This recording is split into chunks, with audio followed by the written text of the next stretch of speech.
ও আমারে ডাকে না, কিন্তু আমি যে দয়াবান। ও আমারে একটা সেজদাও দেয় না, কিন্তু আমি যে মেহেরবান, আমি করব কি?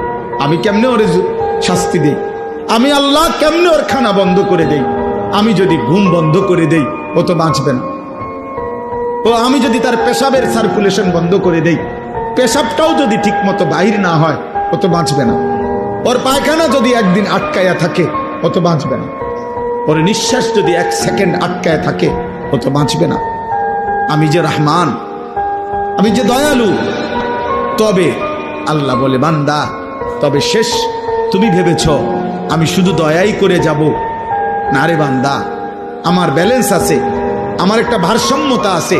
আমি আল্লাহ আজ দুনিয়ায় মৃত্যু পর্যন্ত ওয়াদা দিছি, তোমার আমি লালন পালন করব, খাওয়াবো, পড়াবো, ডাকলেও না ডাকলেও, সেজদা দিলো না দিলো, আমার গোলামি করো আর নাফরমানি করো।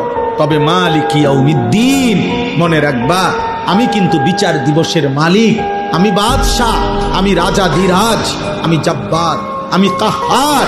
আজ দুনিয়ায় আমি যা দিয়েছি, খোদার কসম আল্লাহ বলছে, বান্দা তার সব কিছুর চুলচা, বিন্দু বিন্দু, জাররা জাররা হিসাব আবার আখিরাতে আমি নেব।